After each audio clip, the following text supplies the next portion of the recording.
What's up, everybody? And the excitement continues as we have more of the battle for first place here in the American League in 1908. The Browns have a one-game losing streak. White Sox have a one-game winning streak after their last game. Browns only one game ahead of the Athletics, Red Sox, and White Sox. You can see, of course, Philadelphia with a 7-game winning streak coming out of nowhere. The Red Sox have been kind of fading away. They were in first place for a while, and we're going to see the hitless wonders today. And it's going to be Patsy Doherty who's going to lead this one off here for Chicago. And his first roll is a 15 for an 11, and that's a base hit. And then he steals second on the next one. That'll bring up George Davis in that number 2 spot, and he's going to bunt. He rolls a 21 for a 30, and that is a good bunt over to the left side. Ferris has it, throws to first for the out. Doherty, though, able to cut in front, or cut behind him, I should say, get over to third base. And here is Fielder Jones with the runner on third, and the infield comes in early.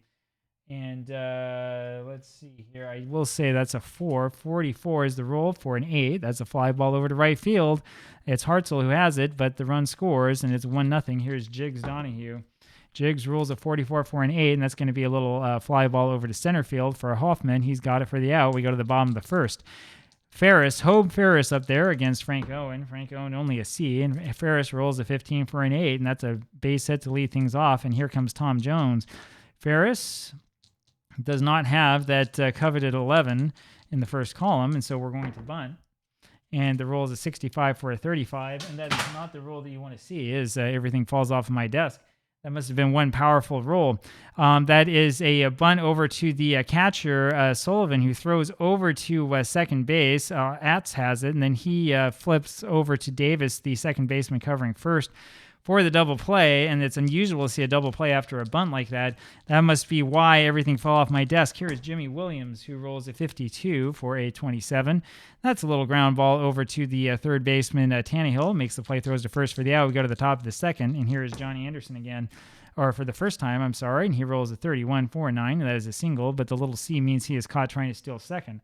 So there's one out here for Billy Sullivan, who rolls a 21 for a 30, and that's a fly ball over to Stone left field, 2 away for Lee Tannehill. He rolls a 44 for an 8, and that's a little fly ball over to center field. Hoffman has it for the out. We go to the bottom of the second. Here's Roy Hartzell. Roy rolls a 55 for an 8. That's a single, and he's then caught stealing, so 1 away. 2 hits for both teams. Here's Danny Hoffman, and he rolls a 16 for a 28. That's a ground ball over to the shortstop, Atz, who makes the play over at first, 2 away. George Stone now rolls a 34 for a 44. That has a fly ball over to Jones in center field. We go to the top of the third inning, and it's Jake Atz up there. Jake Atz hitting 167, rolls a 64 for a 13 and strikes out. Harry Howell gets him, 1 away, and here's Frank Owen hitting nothing. He rolls a 56 for a 34, but hold on to everything. There's a little E-roll, and it's a 12, and that means that that's going to be changed to a 19, which is an error on Hobe Ferris, and that puts a runner on at first base here for Patsy Doherty. 1 out here in the top of the third. Patsy rolls a 45 for a 14 and walks, and there are 2 men on now, and here's George Davis again. Bunted last time, and that allowed the runner Doherty to move over to third. Davis will swing away this time, rolls a 36 for a 33. That's a pop fly over to the shortstop Wallace. 2 away, and here's Fielder Jones. Jones rolls a 41 for a 28. That's a ground ball over to the shortstop Wallace, and he flips that one over to Williams at second for the out. We go to the bottom of the third, and here is Bobby Wallace. He rolls a 31 for a 9. That's a pop out over to the third baseman Tannehill, 1 away, and it's James Stevens now, and he rolls a 44 for an 8. There's a single to left center field, and that'll bring up Harry Howell with a runner on at first. Of course, he's bunting. His roll is a 36 for a 33. There is a little E to worry about. This time, though, it's a 43, and that means that is going to be a little bunt over to Owen, who decides to go to second with it, over to Atz. They get the lead runner, and Harry Howell ends up being the runner on at first, and there's 2 out now for Hobe Ferris. Not a good bunt there for Howell, and Ferris rolls a 21 for a 30. That's a fly ball over to Jones in center field. We go to the top of the fourth, and it's Jiggs Donahue. Jiggs rolls a 25 for a 9, and that's a single, but he's then caught stealing. That's happened a couple times here, hasn't it? 1 away, and here's Johnny Anderson. Anderson rolls a 41 for a 28. That's a ground ball over to the shortstop. Wallace throws to first for the out, 2 away. Billy Sullivan now rolls a 52 for a 27. That is a ground ball over to Ferris, and he makes the play, throws over to first for the out. We go to the bottom of the fourth inning, fast-moving ball game. Tom Jones rolls a 41 for a 28. That is a ground ball over to Atz, and he makes the play, throws to first for the out, 1 away. Jimmy Williams now rolls a 41 again for a 28. Another ground ball to Atz, 2 down. Here's Roy Hartzell. He rolls a 14 for a 43. There is a little E-roll. That's a 66. We wasted one, and that's a little fly over to left field, and it's Doherty who has it for the out. We go to the top of the fifth. Lee Tannehill up there now. Tannehill rolls at 12 for a 24. There's a ground ball over to Wallace at short, makes the play, throws over to first for the out. One away. Jake Atz rolls a 62 for a 12.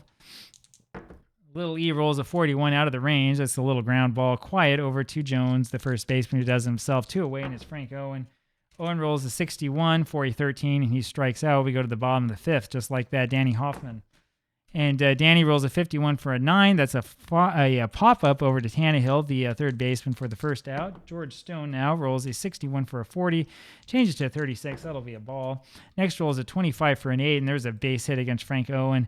There's a clean single, no little C either, and that puts Stone on at first with only one out, and Stone is going to do some hitting and running. And we finally have some action here in the bottom of the fifth inning. And the roll is a 34 for a 44, which is what you want to get. Wallace gets the base hit, sends Stone over to third base.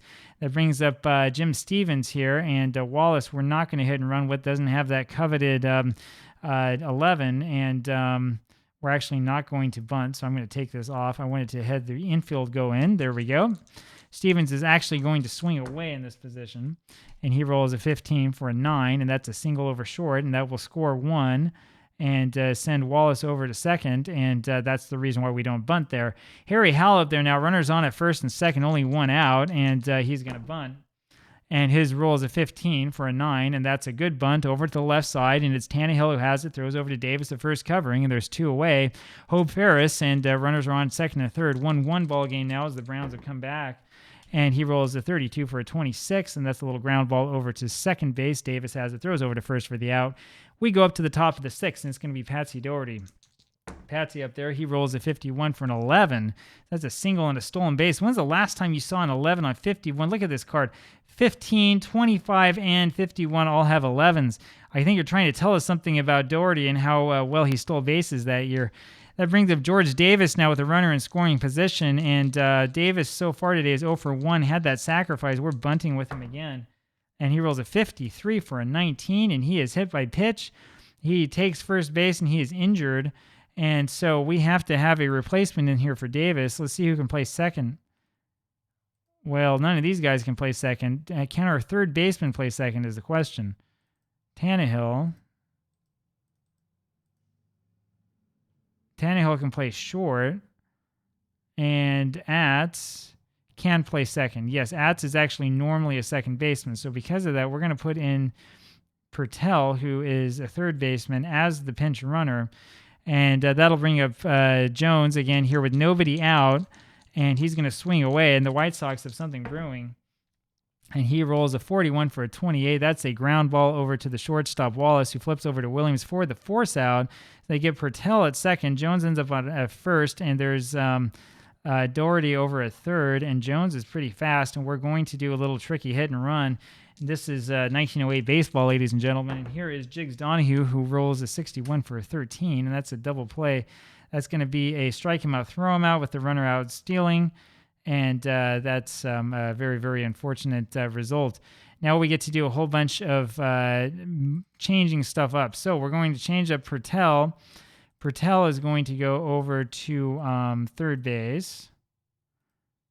And the shortstop, Atz, is going to go to second base. And so that means that Tannehill, who's the third baseman now, gets to play shortstop. Let's see if the game stops me or not. And it doesn't, and so that means we can do it. And we go to the bottom of the sixth inning. It's going to be Jones up there, Tom Jones. Jones rolls a 45 for a 14. He ends up walking, and so that brings up Williams with the runner on at first base. Jones is slow, but he has the 11, so we hit and run, and the roll is a 52 for a 27. That's a ground ball over to third base. It's over to Pertel, who makes the play over to first, but that is important because it keeps the Browns out of the double play, and here's Roy Hartzell with a chance to score the run. He rolls a 22 for a 7 and does just that. That's a single that scores him, and here comes Danny Hoffman now 2-1 Browns as they've come back. And here is Danny Hoffman. He rolls a 21 for a 30, and that's a fly ball over to left field. It's going to be Doherty who has that for the second out. And here is George Stone. Stone up there rolls a 34 for a 44. There is a little E-roll. See what happens with it. It's a 23, which is in the range, and that's going to change to an 18. That is an error on the shortstop, Tannehill. And so there are now runners on first and third here for Bobby Wallace.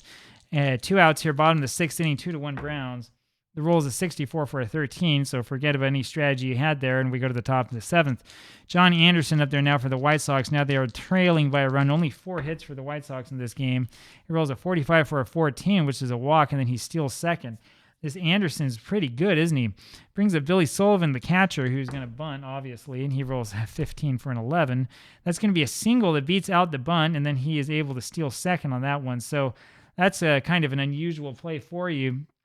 That's probably one here to remember keeping. As you can tell, usually it's around the 7th inning that I start to pay attention here and say, okay, is there any interesting play that shows up so that we can get the flow of the game going a little bit? And I think in this one we have had one. So Billy Sullivan here with the bunt, and I was worried that I wasted the 11, and it turns out that I didn't. And so that means there are runners now on second and third for Lee Tannehill. And now the infield is drawn in. We're not going to bunt with Tannehill. We could, but I don't think that we will. And the roll is a 45 for a 14. It's a good thing we didn't bunt, because if we did bunt, that would have been something else. And here is Jake Atz, nobody out. And he doesn't have the slugging percentage, but does have that on-base percentage. So we're going to go ahead and let him swing away, I think. Always a dangerous situation. He rolls a 56 for a 34. That's a pop-up over to the second baseman, Williams, for the out. That'll bring up Frank Owen, and there are a lot of 13s on here, which spells danger. In other words, do not bunt with me, because if we bunt with him and we hit a 13, Johnny Anderson's a dead duck. The roll is a 52 for a 27, and that's a double play. So that ends up being a ground ball over to Ferris, who goes down to the plate to Stevens for 1 and on to first for the double play. And I tell you, in 1908, if you have the bases loaded, there's not much you can do. If we bunt, it's probably a double play. When we don't bunt, it is a double play. So pitcher Owen ends up getting nothing. The White Sox get absolutely nothing out of that, despite having runners on second and third with nobody out. We go to the bottom of the 7th inning, and here is Jim Stevens for the Browns, and he rolls a 42 for a 13 and strikes out 1 away, and here comes Harry Howell. Howell rolls a 12 for a 24, and here's the little E-roll, and it's going to be a 64 out of the range, and that's going to be a ground ball over to Tannehill, the shortstop, throws to first for the out, 2 away. Hope Ferris now rolls a 12 for a 24, and the next roll is a 35. Which is out of the range, and that's another ground ball over to Tannehill, makes the play over to first for the out, and we go to the top of the 8th, and here is Patsy Doherty. So we are back to the White Sox with their turns at bat. Doherty rolls a 22 for an 8, and that is a single, but he is caught trying to steal, and as I've said before, that's probably realistic. That was Doherty, of course, who has 11s all over his card. We couldn't hit one that time. Here is Billy Pertell, who rolls a 23 for a 32 as a fly ball over to Hartzell, 2 away here at the top of the 8th. Fielder Jones now, and he rolls a 55 for an 8, and that's a single, and he's again caught stealing, so we go to the bottom of the 8th. Here is Tom Jones. Jones rolls a 51 for a 9. That's a pop-up over to the left side. Pertell has it for the out, 1 away. Jimmy Williams now rolls a 61 for a 36. That is changed to a 23. That's the first time I've seen that one. That's a swinging bunt, and there's a wild throw by Sullivan, allowing Williams to make first. And there's something cooking here for the Browns, and Williams not quite as fast as I like him to be, so we're going to hold him. He rolls a 42 for a 13. That's the reason why. Otherwise, that's a double play. Here's Danny Hoffman now with 2 outs after Hartzell strikes out, and he rolls a 23 for a 32. It's a fly ball over to Jones in center field, and we'll go to the top of the 9th. 3 more outs left between Harry Howell and a complete game. Here is Jiggs Donahue. Rolls a 32 for a 26 as a ground ball to Williams. The second baseman has the play and throws over to first for the out, 1 away. John Anderson now, and he rolls a 24 for a 13. That's a strikeout, 2 outs. Billy Sullivan up there. He rolls a 54 for a 45. That's going to be a fly ball over to right field. It is Hartzell who has it for the out and the game. So the Browns end up coming from behind to win this one. They take advantage of some sloppy play by the White Sox. 2-1 in a pretty tightly played game with only a few guys left on base. And that's 1908 in a nutshell for you. Hope you enjoyed this one is what I was going to say. And I will see you again tomorrow. Bye-bye.